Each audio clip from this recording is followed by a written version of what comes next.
មនុស្សពីរនាក់បានស្លាប់ក្នុងការប៉ះទង្គិចគ្នារវាងបាតុករនិងកម្លាំងសន្តិសុខក្នុងប្រទេសអ៊ីរ៉ង់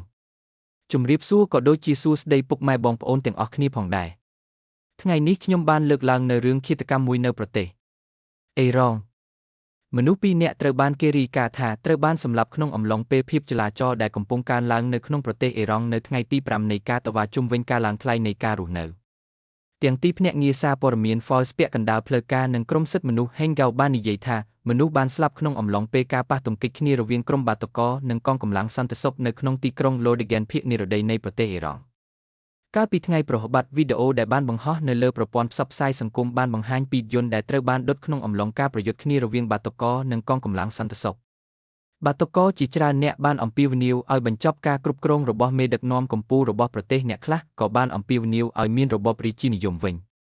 ថ្ងៃប្រហ័សជាថ្ងៃទី5នៃការតវ៉ាក្នុងទីក្រុងនានាក្នុងប្រទេសដែលបង្កឡើងដោយការធ្លាក់ចុះរូបេបាន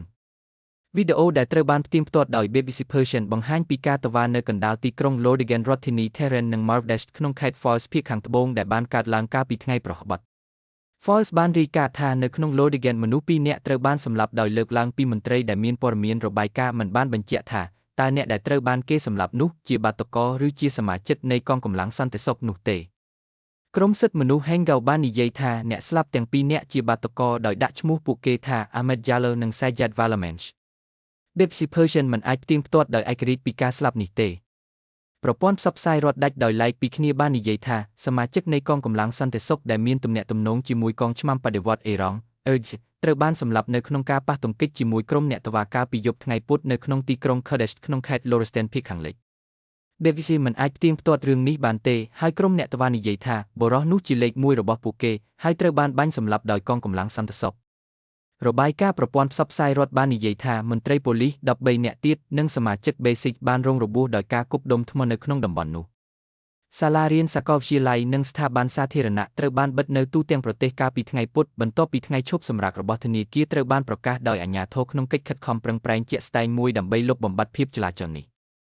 វាជាការប្រសើរក្នុងការសន្សំសំចៃថាមពលដោយសារតែអាកាសធាតុត្រជាក់ទោះបីជាវាត្រូវបានមើលឃើញដោយប្រជាជនអ៊ីរ៉ង់ជាច្រើនថាជាការប៉ុនប៉ងដើម្បីទប់ស្កាត់ការតវ៉ាក៏ដោយពួកគេបានចាប់ផ្ដើមនៅទីក្រុងតេអ៊ីរ៉ង់ក្នុងចំណោមម្ចាស់ហាងបានខឹងសម្បាចំពោះការធ្លាក់ចុះយ៉ាងខ្លាំងនៃតម្លៃរូបិយប័ណ្ណអ៊ីរ៉ង់ធៀបនឹងប្រាក់ដុល្លារអាមេរិកនៅលើទីផ្សារបើកចំនៅថ្ងៃអង្គារនេះនិស្សិតសាកលវិទ្យាល័យបានចូលរួមហើយពួកគេបានរីករាលដាលទៅកាន់ទីក្រុងជាច្រើនដោយមនុស្សម្នាស្រែកប្រឆាំងនឹងអ្នកគ្រប់គ្រងស្មៀនរបស់ប្រទេសការតវ៉ាបានរីករាលដាលបំផុតចាប់តាំងពីការបះបោរនៅឆ្នាំ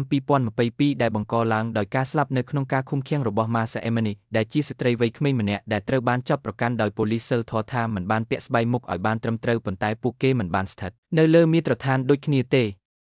ដើម្បីទប់ស្កាត់ការកើនឡើងណាមួយសន្តិសុខតឹងតែងត្រូវបានរាយការណ៍នៅក្នុងតំបន់នៃទីក្រុង Tehran ជាកន្លែងដែលបាតុកម្មបានចាប់ផ្ដើម